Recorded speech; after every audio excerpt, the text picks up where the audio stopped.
A meditação pode ser indicada para quem busca concentração e autoconhecimento. Mas você sabia que essa prática também pode ser grande aliada de quem sofre com ansiedade?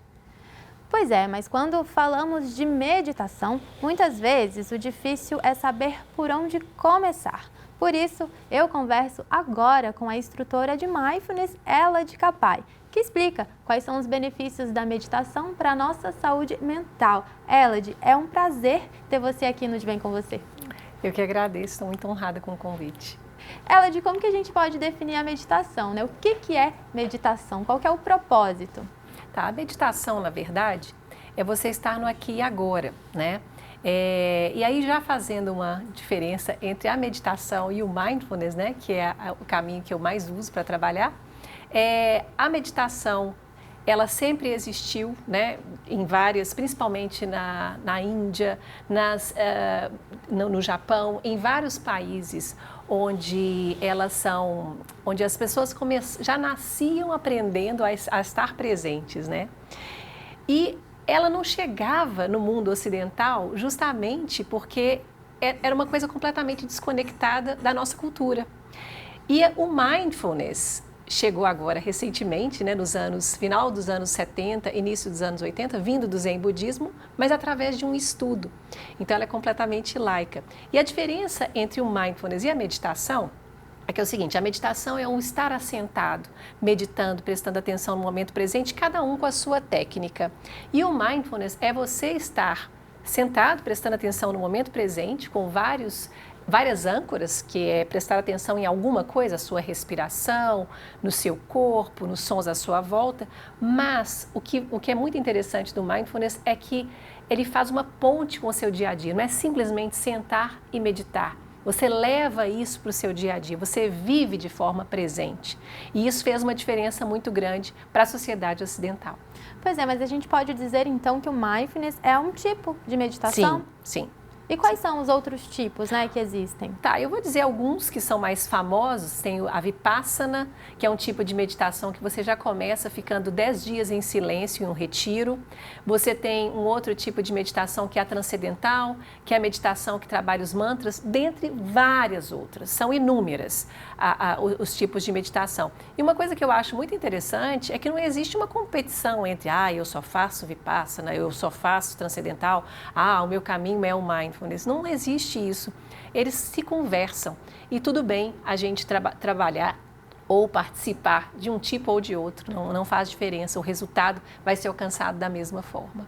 E quando a gente fala da ansiedade, né, tem um tipo que pode ser mais efetivo para essa pessoa ansiosa? Não existe um tipo que é mais efetivo. O importante é porque na verdade quando você passa a praticar a meditação ou mindfulness, tem um bônus, que é o autoconhecimento. Então, quando você tem esse autoconhecimento, você começa a se entender melhor e, claro, você vai acolher sua ansiedade de uma forma ou de outra.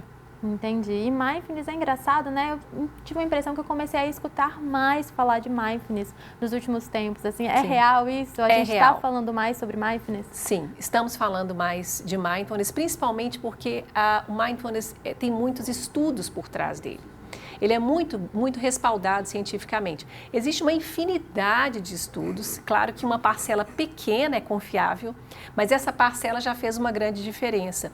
E o mais interessante é que o Jon Kabat-Zinn, que foi quem ocidentalizou a meditação em forma de mindfulness, ele é americano, ele é um acadêmico, ele ainda vive e é uma pessoa maravilhosa, e ele mostrou muito isso, ele buscou, pelo fato dele já estar na faculdade, no MIT, Massachusetts Institute of Technology, né?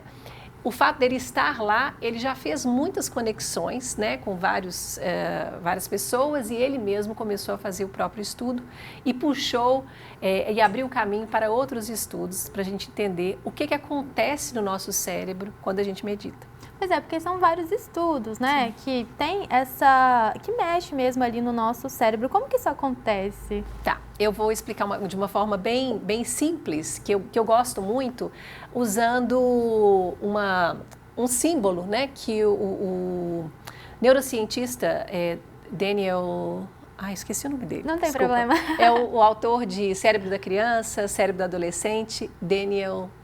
não vou lembrar. Daqui a pouco vem. Ele fala que é o seguinte, aqui a gente tem o nosso cérebro reativo e aqui a gente tem o nosso cérebro racional. Só que a gente usa essa parte do cérebro aqui mais 95% do nosso dia. A gente passa o dia reagindo.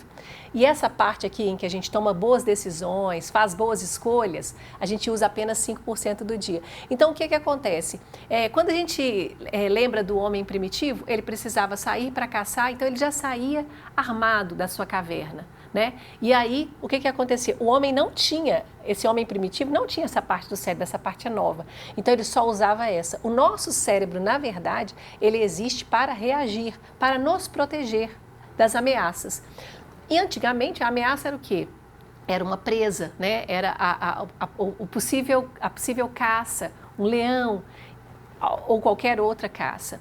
Hoje, qualquer coisa que a gente viva, por exemplo, estar atrasado, o nosso cérebro enxerga como uma ameaça. E para que a gente funcione bem, essa parte do cérebro que é reativa com essa parte que é racional, é importante que ela esteja integrada. Só que a gente desconecta da parte racional facilmente.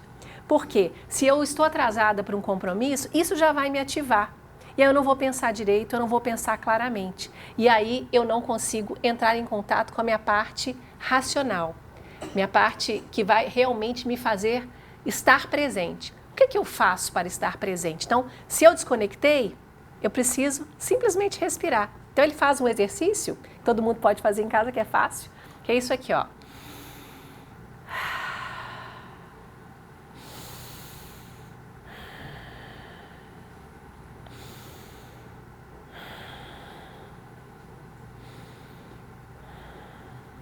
Quando eu termino, não necessariamente eu vou estar mais calma, mas eu posso me perguntar como eu me sinto agora. E através das respirações, eu vou voltando ao meu centro, eu vou desativando essa parte do cérebro que é reativa. Então, quando a gente medita, a gente usa mais essa parte do cérebro, que ela está aqui, tá? Atrás da nossa testa. Eu uso mais essa parte do cérebro do que essa. Quando eu não medito, eu estou pronta para a reação. Quando eu medito, eu estou pronto para a resposta. Sim, nossa, muito interessante, muito bem explicado, né? Agora, vamos falar aqui dos benefícios, né, para o pessoal que está assistindo a gente. De quais são os principais benefícios da meditação para a nossa saúde física e também para a nossa saúde mental? Em primeiro lugar, ela ajuda na nossa imunidade. Olha que interessante. Uma coisa que eu percebi, junto com a minha irmã, que é minha sócia, Andréa Capai, a gente quase não adoece. Isso é uma coisa muito bacana. Existe um estudo que foi feito recentemente que fala, inclusive, que se você faz exercícios físicos de baixo impacto, medita, mantém uma dieta balanceada, você rejuvenesce. É o efeito telômero. Ela até ganhou um prêmio recentemente.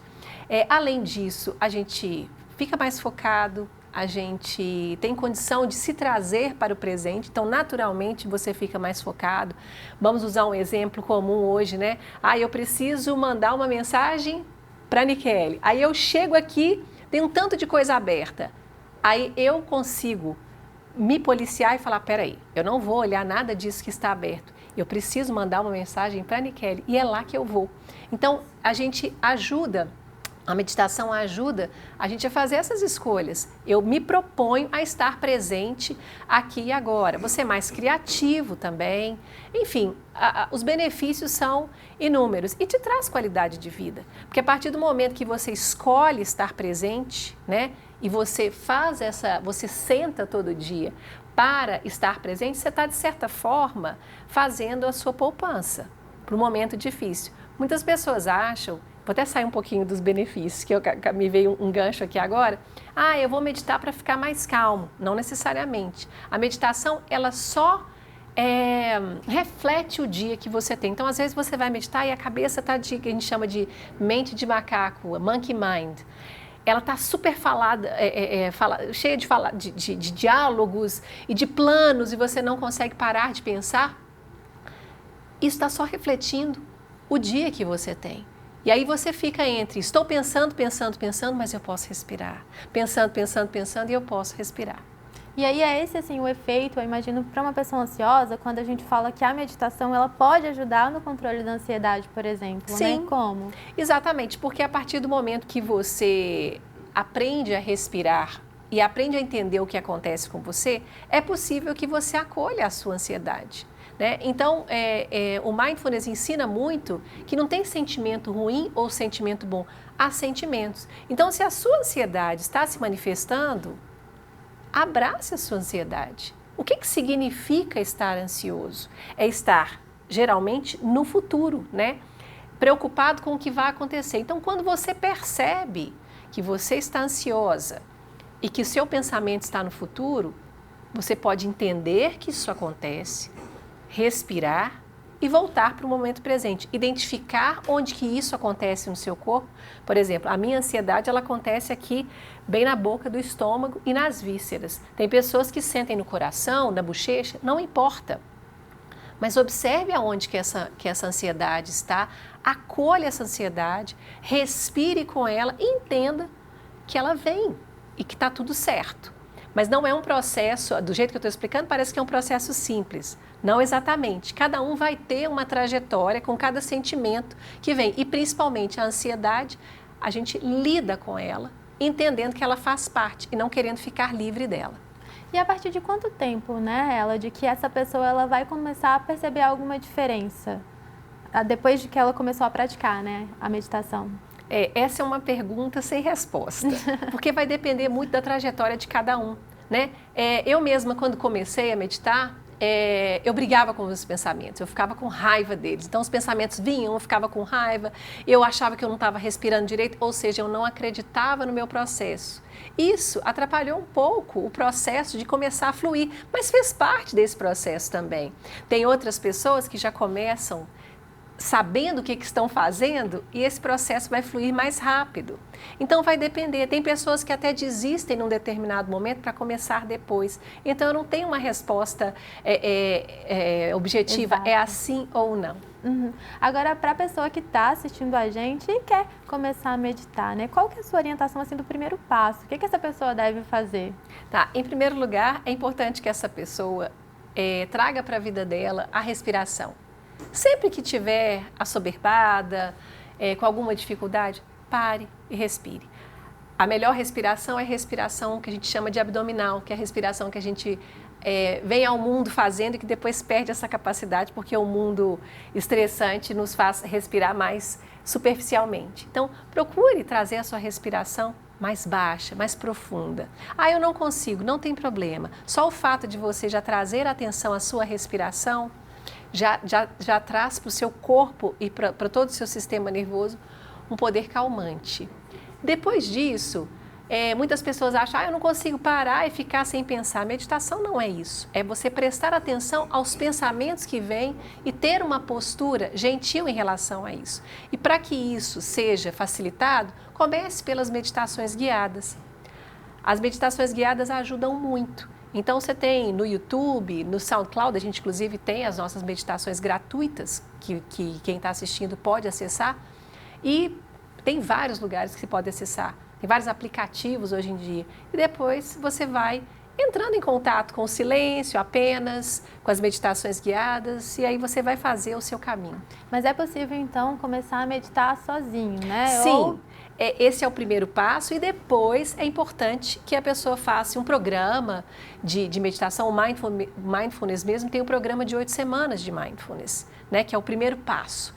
Então, tem algumas pessoas que já oferecem isso. E existem outros locais de outros tipos de meditação que oferecem também alguns workshops, né? Aí é só se informar e ver onde que se encaixa melhor para aquela pessoa.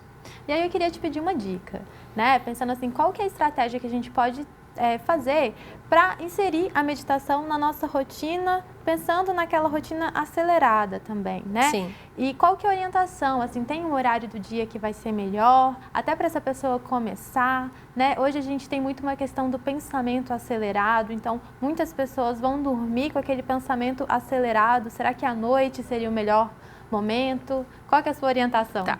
Eu vou falar da situação ideal primeiro. Eu acho que o melhor horário para a gente meditar é de manhã. Por quê? Você está com a cabeça livre, né? E limpa. Você ainda não abriu suas redes sociais, é melhor que não, né? Não acorde, já pegue seu celular, né? E aí você sentar e começar no mesmo horário ajuda muito, porque isso vai trabalhar a sua disciplina, né? Então, é importante que você seja assíduo e que você faça no mesmo horário e que comece pequeno, 1 minuto, 2, 5, não tem problema. Perder um dia, não tem problema.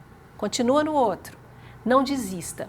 Agora, eu acordo muito cedo, vamos supor, 5 horas da manhã eu já tô trabalhando, ou já saí de casa. Então, escolha um melhor momento para você. O melhor momento é dentro do banheiro, lá no seu escritório, 5 minutos, faça isso. Não existe um lugar ideal, uma posição perfeita. Faça de acordo com o que é importante, de como dá para você. Se a gente for ficar esperando a situação ideal, a gente nunca vai fazer. E à noite, a gente não costuma fazer meditação para dormir, mas a gente pode também usar a meditação como um calmante, né? Para que a gente vá se desligando. Então, é possível fazer de manhã, é possível fazer à noite, idealmente, de manhã e à noite, mas você pode fazer à tarde, não importa. O importante é que você faça. Então, o ideal seria de manhã, mas se não der, qualquer horário funcionaria. E acho que fica a dica, né? O importante é tentar, imagino que a consistência e não desistir, né, gente? Porque nem tudo é fácil no primeiro momento. Exatamente, não é. Inicialmente, dá vontade de desistir. 90% das pessoas que a gente conversa, né, falam, isso não é para mim, eu sou muito agitado.